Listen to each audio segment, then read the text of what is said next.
एक और बेहद अहम खबर, सीबीएसई की 10वीं क्लास के पहले टर्म के इंग्लिश पेपर में पूछे गए पैसेज को लेकर हंगामा आराई बरपा है। इसे खवातीन मुखालिफ करार दिया जा रहा है। पैसेज और इससे जुड़े सवालात पर जमकर तनकीद की जा रही है। कांग्रेस लीडर प्रियंका गांधी के बाद अब कांग्रेस के साबिक सदर राहुल गांधी ने भी ट्वीट करते हुए इसे सीबीएसई के गिरते म्यार से ताबीर कर डाला है।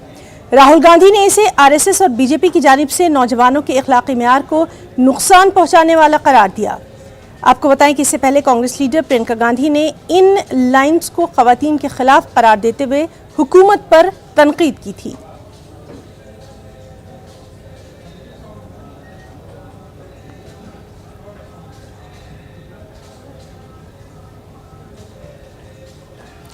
जम्मू के आरएसपुरा में इंटरनेशनल बॉर्डर पर बीएसएफ ने दरअंदाजी की कोशिश को नाकाम बनाने का दावा किया है।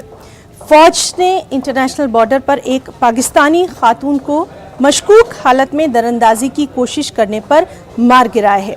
तफसीलात के मुताबिक गुज़िश्ता रात इंटरनेशनल बॉर्डर पर एक खातून को मुश्तबा नक्लो हरकत करते हुए देखा गया। फौज के खबरदार करने पर खातून बीएसएफ फेंसिंग की जानिब घुसने की कोशिश करने लगी, जिस पर जवानों ने कार्रवाई की।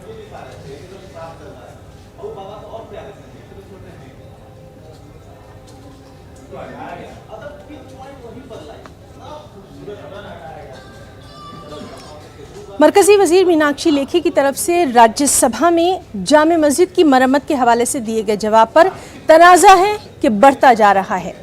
रुकने असेंबली शशि थरूर ने भी मरकजी वजीर बराए सखाफती उमूर जय किशन रेड्डी को इस सिलसिले में एक खत लिखा है। इस पूरे मामले पर न्यूज़ 18 उर्दू ने कांग्रेस के रुकने पार्लियामेंट अब्दुल खालिक से बातचीत की है। की हालत खस्ता है, लेकिन मरकजी हुकूमत की तरफ से जवाब दिया गया है कि वो उसकी मरम्मत नहीं कराएगी। इस पूरे मामले को लेकर विवाद और तनाज़ा शुरू हो गया है। हमारे साथ हैं कांग्रेस मेंबर पार्लियामेंट अब्दुल खालिक साहब। अब्दुल खालिक साहब, सरकार की तरफ से ये जवाब दिया जा रहा है, कई तरह के उसमें हवाले दिए गए हैं कि ये प्रोटेक्टेड मोनूमेंट नहीं है, हमारे अंडर नहीं आता है, एसआई के तहत नहीं आता, इसलिए हम इसकी मरम्मत नहीं कराएंगे। देखिए, सरकार का ये ड्यूटी बनता है। जामा मस्जिद सिर्फ मुसलमान का प्रॉपर्टी नहीं है, जामा मस्जिद नेशनल मोनूमेंट है। आपका डेफिनेशन में क्या होते हैं वो बात अलग है, लेकिन ये नेशनल मोनूमेंट है।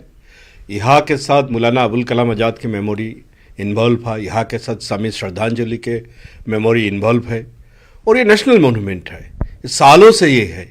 तो ये सरकार के ड्यूटी बनते हैं, मिनिस्ट्री ऑफ कल्चर के ड्यूटी बनते हैं, मिनिस्ट्री ऑफ माइनॉरिटी अफेयर्स के ड्यूटी बनते हैं, आर्कोलॉजी डिपार्टमेंट का ड्यूटी बनते हैं, इसका हिफाजत करे, इसका रिपेयरिंग हो, जो भी काम का जरूरत है करना चाहिए।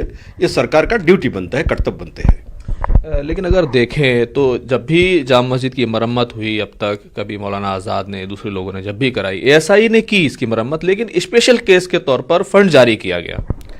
मेरा जो कहना है, सरकार को ड्यूटी बनता है, ये देश का प्रॉपर्टी है, देश का मोनूमेंट है, इसीलिए सरकार का ये सेंट्रल वक्फ काउंसिल भी है, मिनिस्ट्री ऑफ माइनॉरिटी अफेयर्स भी है, मिनिस्ट्री ऑफ कल्चर भी है, आर्कोलॉजी डिपार्टमेंट भी है, सारे को ड्यूटी बनता है। कौन करेगा? सरकार तय करे।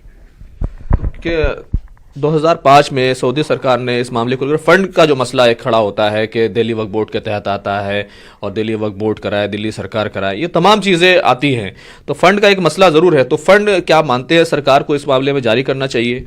देखिए, अगर सरकार के पास फंड नहीं है, सरकार बोलना चाहिए।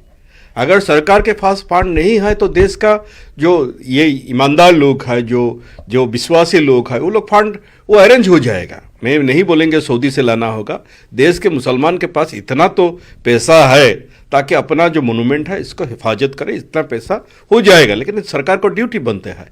और देखो, कोई स्वामी जी ने बोला, कोई विश्व हिंदू परिषद का कभी बोलेगा ये लोग ये राम मंदिर का मूवमेंट आज़ादी का मूवमेंट से, आज़ादी का आंदोलन से बड़ा है, ये कोई बात होता है क्या? और ये उन लोग का बोलना नेचुरल भी है, क्योंकि आरएसएस बोलो या विश्व हिंदू परिषद बोलो, ये लोग कभी आज़ादी का जंग में ये लोग पार्टिसिपेट नहीं किया था। कैमरामैन फिरोज वानी के साथ खुर्रम शहजाद, न्यूज़ 18 दिल्ली।